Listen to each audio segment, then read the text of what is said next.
Hello guys, good day. So for today's video, nandito tayo ngayon sa sukat. So ito yung biyahe natin going to Robinson's Galleria Parking. So yung way natin, no, kasi alam naman natin sobrang traffic. So dito tayo dadaan sa South Luzon Expressway. So ayan, papasok na tayo sa toll gate sa Expressway, sa SLEX, and then ang labas natin dito is sa Magallanes, EDSA. Alright, so samahan nyo ako guys into this video para nang sa ganon yung mga, for those na new drivers na hindi pa familiar dito sa South area and pupunta or may lakad papuntang Robinson's Galleria, ito yon best way or pinaka magandang way para i-drive, no? So samahan nyo lang ako mga idol. So as you can see, no, smooth na smooth yung driving natin sa SLEX. So umalis ako ng bahay wrap around mga 8 AM siguro ng morning, and then ayan, medyo wala pang traffic at this moment.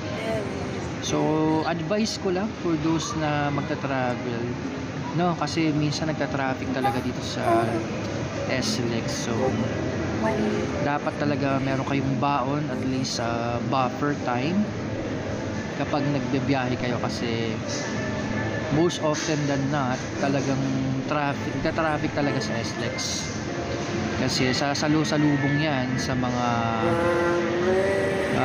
exit ng mga bikutan sa sukat. So nagsasama-sama sila yung mga sasakyan, no?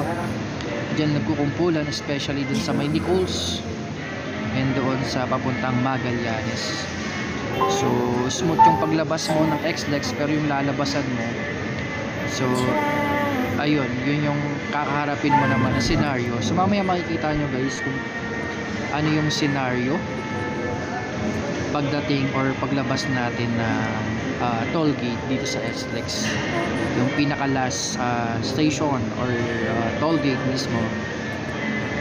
So ayan, so ilang meters, 1 kilometers na lang. Yung right side guys, papuntang ano yun, C5 Pasig. So yung diretso 1 and 2 lane or 3, yan yung diretsong pa Makati or pa EDSA Cubao. Yan, kung gusto yung dumiretsong pa Makati, yan yung diretso lang tayo dyan. And then dapat make sure, so alam nyo na yan yung mga protocols. So dapat enough balance yung inyong RFID, yung inyong easy trip, okay, para less hassle, kasi hindi yun magbubukas yung pinaka ano. And then ayun, medyo maglo-load ka pa dun eh, so medyo hassle. So another hassle kapag ano. So dapat ugaliin na i-check sa inyong mga phone, nasa device naman siya, downloadable yung app, no? So matatrace nyo naman kung magkano na lang yung balance, and then kapag alam nyo medyo hindi na magiging sufficient for that day sa inyong mga lakad, might as well plan ahead, and then syempre mag-load na kayo ng inyong mga RFID. So andito na tayo sa sinasabi ko kanina, pag exit na SLEX, nagkasabay-sabay na yung mga Nichols, no? So yung mga galing Service Road, mga galing Pasig na magko-cross line naman to Makati, dito na kasi nagsasalu-salubong. So nagme-merge dito lahat. Yan, makita nyo may public jeepney pa, no? So lahat ng types of vehicle nandito nagsama-sama. Merong buses, merong truck delivery, no? So private, ang dami. So talagang dapat talaga may extra time. And then dyan, pag nakikita nyo medyo may mga sumisingit, so konting ano lang talaga, pasensya sa pagdadrive, no? Lalo na sa mga baguhan. Kumbaga hahabaan natin talaga ang ating pasensya rito, kasi napakaraming nasingit. Yan, kumbaga kahit na wala ng signal, diretso lang sila magka-cut, and then papasok na sa lane mo. So okay lang naman yun, kaya dapat lagi kang may proper distancing dun sa sinusundan mo, para nang sa ganun pag may mga ganyang pagkakataon ma-anticipate mo yung pagpasok nila, and then bigayan na lang. So parang dito ka kasi anticipate na lang. So same with yung sa mga motor, sa mga gilid-gilid, no? Actually pinapatay ko talaga yung wheels ko in between spaces sa left and right ko, para nang sa ganun makadaan din naman yung mga motor. Kasi pag sila yung nagbara, it will add up sa kanila, sa ating traffic. So maganda yung flow ng mga motor. Nang sa ganun magtuloy-tuloy ang ating flow. Yan. So ano yan, laging ano yan, stop and go lang. So approximately mga 10 to 15 minutes yan na bumper to bumper jump pack yung mga traffic yan bago ka makarampa doon sa Magallanes, EDSA. Yan, so piliin yung dalawang lane right side, yun yung palabas ng EDSA. Yung dalawang left lane naman is yung padiretso pa Pasay or pa going to Makati, Buendia, Makati. Yan, kung gusto nyong doon naman ang way nyo, yun yung daan. Ayun, nakikita nyo doon, Manila, Buendia, Manila, Makati. Yan yung left lane. Pero kapag sa right side naman, ito yung going to EDSA.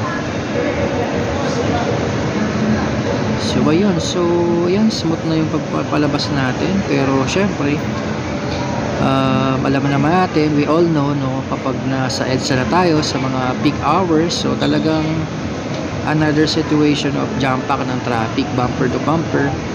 So again, so lagi kayo may baon dito na pasensya lang po, wag po kayo mainit ang ulo, kasi may mga ilan-ilan, hindi naman po lahat, may mga nagmamadali na tila ba nakakalimutan mag-signal, diba, bigla na lang magka-cut and whatsoever. Yan, so ang technique lang naman dito sa EDSA is laging maintain your distance, proper distance sa iyong sinusundan, para kung sakaling may mga biglaan papasok or sisingit mga motor, magkakaroon ka ng enough time para, you know, para makapag safety brake. And then ito na yung pababa na tayo ng Ayala underpass. Yan. So sa mga oras na to, medyo okay na okay pa yung biyahe natin, no? May mga pagkakataon kasi na mismo dyan sa ilalim is nagka-traffic din. So yun lang naman lagi ang advice ko sa inyo guys, no? Is halimbawa ang pasok nyo sa office is 9 AM, umalis kayo at least mga 7:30, pinaka-late na yon. Huwag kayong aalis ng mga 8, kukulangan yung 1 hour nyo na biyahe. Ang biyahe ko kasi is 1.5 lagi yung parang allowance ko. Dapat talaga nakatakbo na ako nun, at least nasa ano na ako nun. Kasi kung 1.5 or 7:30 ka pa lang aalis, minsan kasi yung papalabas, di ba, natatraffic ka na. So siguro pinaka-safe is 7:15 in the morning. Hindi ka na malilate mo kasi medyo may chance ka na talaga na dito yung abutan mo, hindi pa ganun ka-traffic. Kaya kasi umalis yata ako nyan sa bahay is mga 7:20. So 7:30 halos nasa SLEX na ako nyan. So fast forward ko lang yan, pero yung total oras ng video is 1 hour and 15 minutes. So meron pa akong 30 minutes para pagbaba ko ng sasakyan, makapag-ayos sa spa, makakapag-CR pa, makakapag-bis-bis pa, grooming. Yung proper grooming kasi guys, mahalaga din yan, no?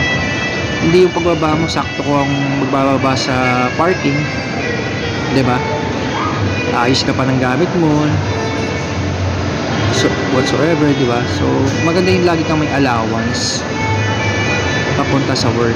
So yan, ang ganda pa ng ano dito, nasa bandang ano na tayo, Boni Station sa may Mandaluyong.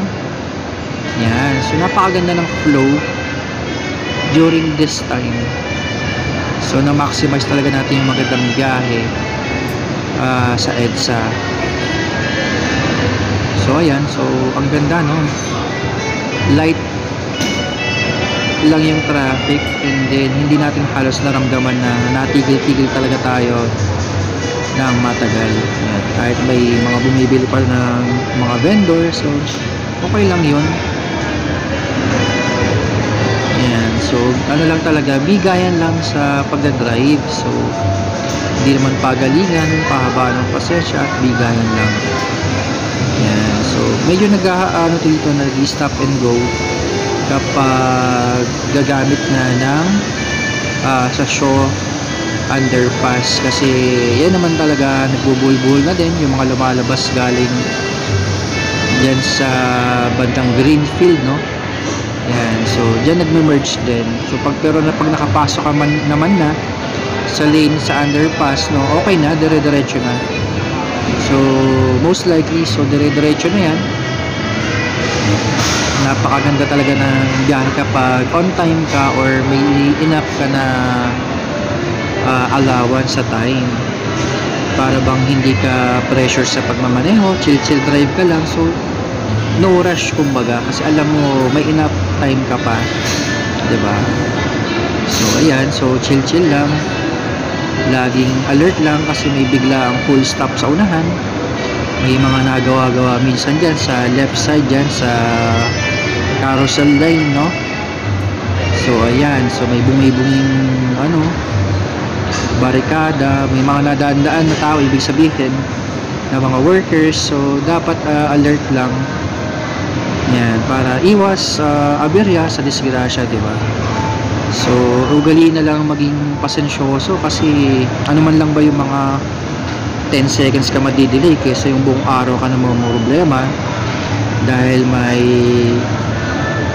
kailangan kang report sa police report, ganyan, sa station, sa insurance, and then sa kabilang party pa, diba? So napaka-hassle. So yung laging iisipin nyo guys, yung hindi kayo maaabala long term. So okay lang mag-sacrifice ng mga konting oras. And then yun na nga, nandito na tayo sa Robinsons, pababa na tayo sa rampa sa basement parking ni Galleria.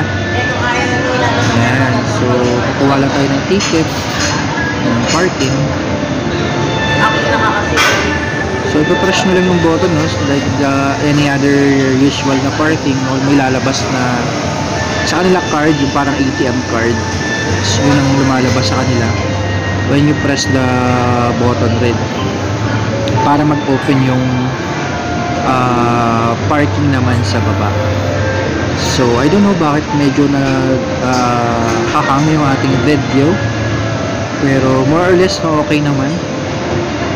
Yan, so almost done na yung ating video. So nira-wrap up na lang natin for you guys to have an idea sa view ng parking sa basement nitong Robinsons Galleria. By the way, itong araw na to is Monday, office day namin, no? Yan.